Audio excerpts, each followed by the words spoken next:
welcome. My name is Mark, and I am the local disaster tour guide. That's right, I'm your average everyday storyteller with the incredible ability to make you deeply suspicious and fearful of apple pie. Welcome to my channel where we talk about role-playing games like Pathfinder and Starfinder. Today I'm going to be doing the first video in a new mini-series that I am calling Success Stories. All storytellers have those games that go down in memory. They have those games where it seems like everything just flows and flows well. They have what are, in essence, success stories, moments that live on in legend at their gaming table. And the purpose of this series is to offer some of those success stories that I've experienced as tools and options for other game masters that might be successful at your gaming table. So the premise of this series is to take particular environments or locations or characters or plot lines that have seen a lot of success with my gaming group and offer them to other storytellers as options that might see success for your group as well. Now, before we dive into today's video, I do have a couple of announcements for this channel. There are two series that I am planning to start soon with this channel. First, I am hoping to begin the local disaster tour guide reviews Starfinder in the near future. I've already begun scripting out some of those episodes. Additionally, I have a new series of DM advice crafting the campaign videos that I'm going to be working on, and I am excited to announce that I have a remarkable guest star that will be showing up as part of that series to help talk about a few of the topics that I have planned. So please like the video, share the video, and subscribe to the channel. We have some exciting things coming up. I know that a couple of weeks ago I said I was going to try to slow the videos down for a while, and the reality is I don't know how to rest properly. So with that in mind, let's get going. Now, I will say up front that the Success Stories series is intended specifically for dungeon masters and for storytellers. If you are a player, I would recommend maybe stopping the video and instead sending your storyteller this way so that they can see some of these stories, some of these options I'm going to present, and see if they might work well for your gaming table. For players in the audience, I don't want a dungeon master to try to use one of these elements and you unfortunately have the surprise spoiled for you. So proceed at your own risk. With that said, today I'm going to talk about one of the most interesting one-shot adventures that I ever ran, which was the town of Whisper. So let me give you a summary of what this adventure was. The basic premise was that a Mothman had taken up residence outside of a particular town. He was actually waiting for my party to arrive. Mothmen are agents of fate and they have minor prophetic abilities, and he had been given a message that he knew my party was going to need. Through his gifts and visions, he knew that the party would eventually come to this particular town, and so he took up residence and waited for a couple of years for the party to arrive. Now, this particular adventure was a Pathfinder First Edition adventure, and I was using the stats for a Mothman out of the Bestiary 2. I did give him a few more cantrips than a normal Mothman would have, but other than that, I pretty much was pulling the stats directly from the book. And in my particular game, the town of Whisper was located just south of Numeria along the banks of a river. However, as you will see when I'm going through this, this is a location and an adventure that you can honestly drop just about anywhere. So as I said, the Mothman had taken up residence outside of this town and was waiting for the party to arrive. And as he waited, the Mothman came to view the town as his protectorate. It was his responsibility to see to the town's success. He loved the people and wanted them to be successful, but as Mothmen are somewhat alien creatures, he also had a particular aversion to loud noise. Over a couple of years, the Mothman worked to benefit the town, but his benefits were directed primarily to those who were quiet. People who were loud or boisterous or noisy would find themselves victims of bad luck. And over time, the town came to understand that silence truly is golden. When the party arrived, I had a basic structure for how the Mothman would react. He would watch them for a while and then eventually reveal himself to the party so that he could share this minor prophecy related to the adventure that they were currently partaking in. However, while he was watching them, he was also going to be judging them on how they treated his people.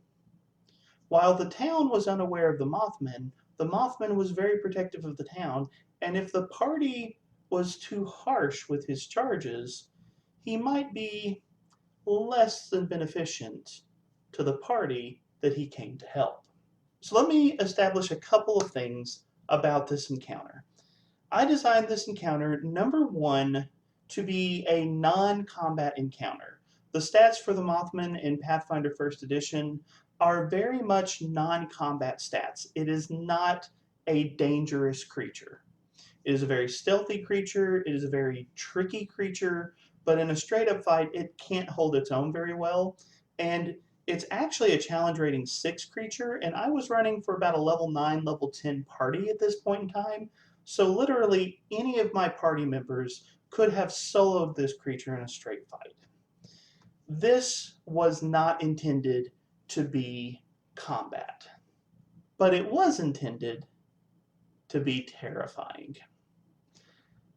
I actually set out with the goal of seeing if I could get my players worked up and terrified for their lives while dealing with a creature that was honestly a very low level and insignificant threat for the party, and it worked wonders.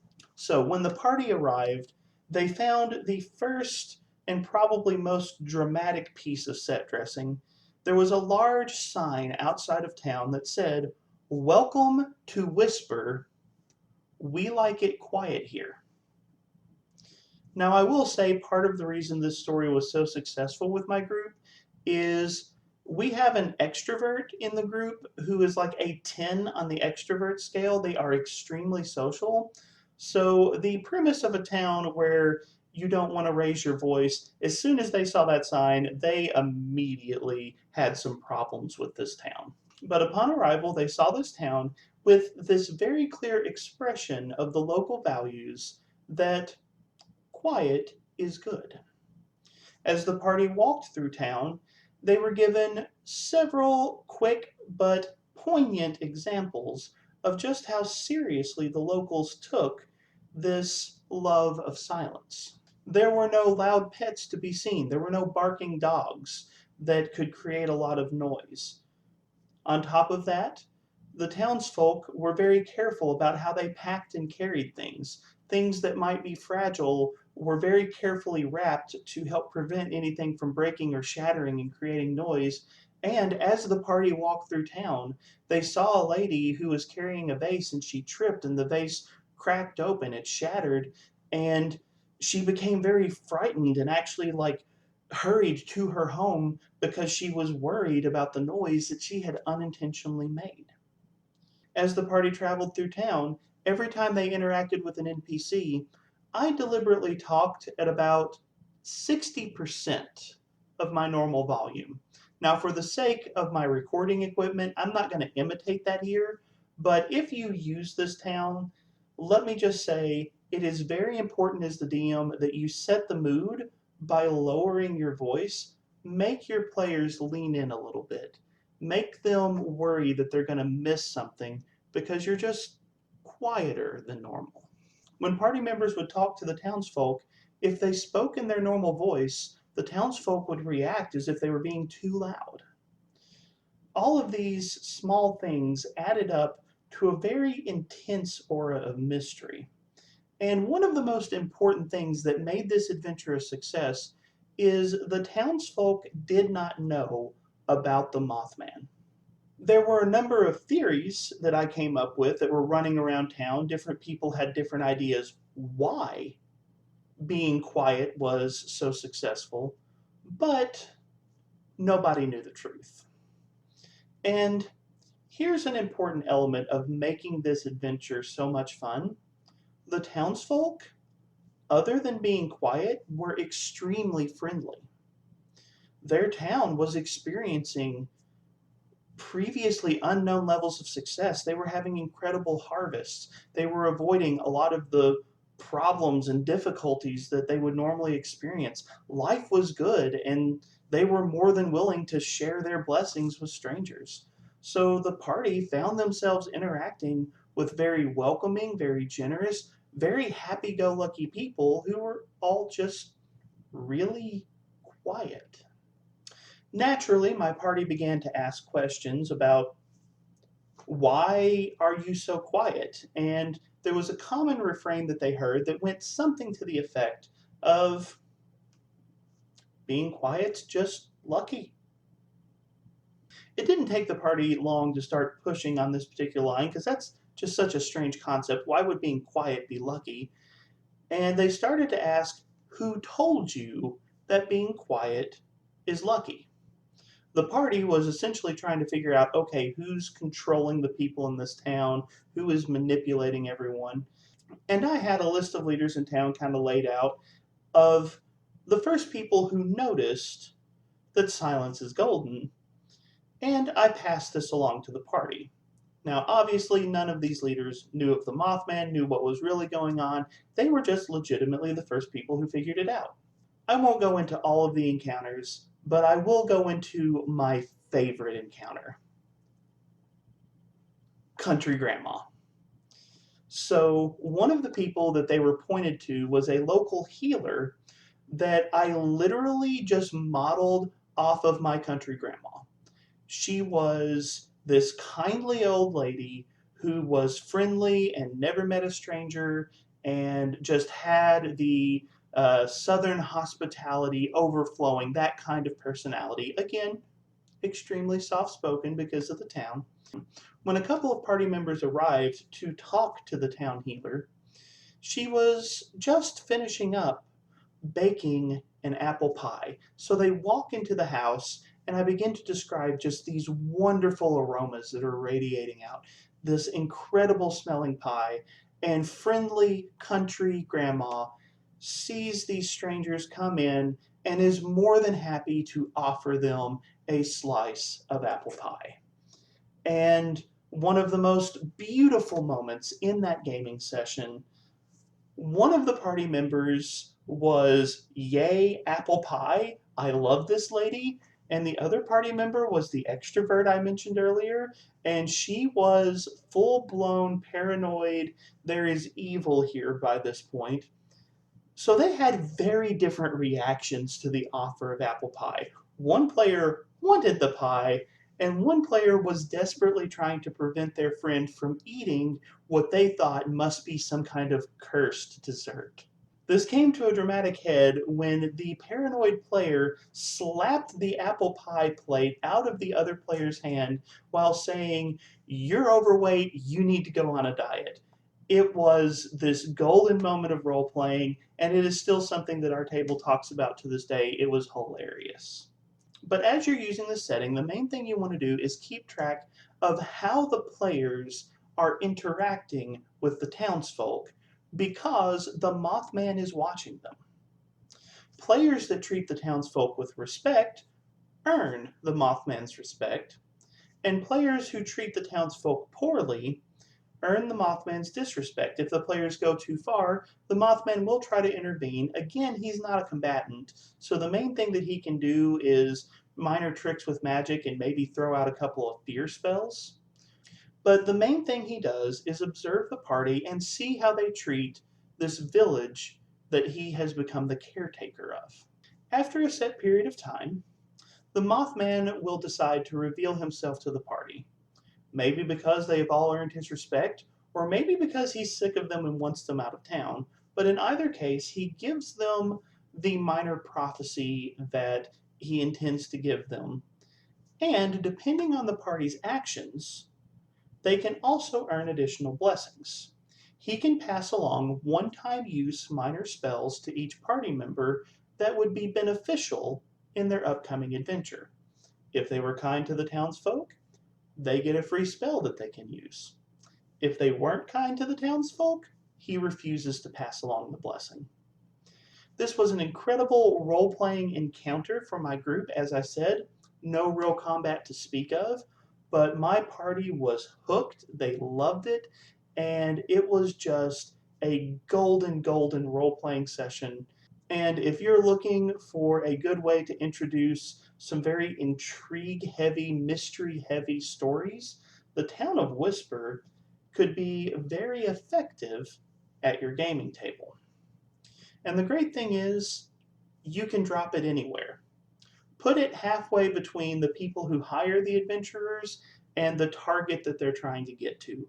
Make it a place that they're going to stop by.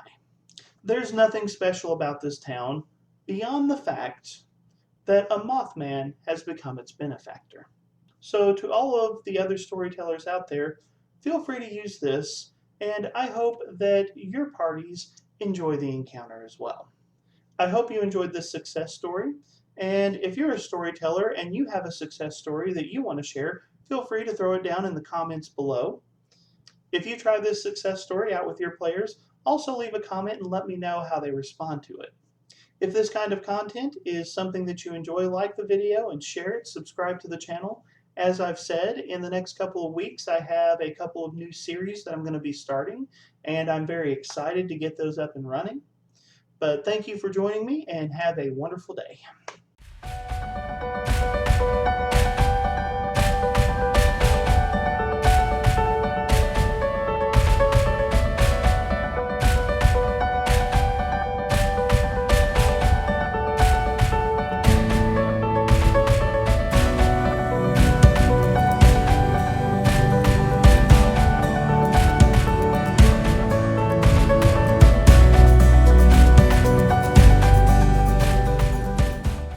Hello again, this is Mark with the post-credits volunteer shout-out. I know that recently in my volunteer shout-outs, I have been going over some of the same information that I've done in previous volunteer shout-outs, but right now, because of COVID-19 and the crisis that we're in, some of the normal avenues for volunteerism just aren't available, but that doesn't mean that you can't volunteer. Today, I'd like to give a shout out to a very simple idea that has the potential to have a huge impact on people who are really struggling with this crisis, and that's conversation. Yes, in a video about whispering, I figured I'd talk about chatting for a moment. Lots of medical facilities and residential care facilities have people who right now are under very strict restrictions. They don't get to see the people that they normally see, they don't get to go to the places that they normally go, and they are missing out on socialization to a degree that is honestly heartbreaking. There are a lot of people who are desperate for social interaction right now. And if you're looking for a very easy way to volunteer that is also perfectly safe in the middle of a crisis, becoming a pen pal or setting up a phone call time with someone who lives in a facility is one of the easiest ways to make their day and be a part of being a blessing to your community. It's very simple to set something like this up. Place a call to a local facility or a nursing home, to some place that you're familiar with, and just ask them if they have anyone who is looking for a pen pal, looking for a phone call buddy, and set up that interaction. I promise you, you will make somebody's day. Even in the middle of a crisis, there are opportunities for us to be a blessing. So let me encourage you, get out there, volunteer, make a difference in your community, and have a wonderful day.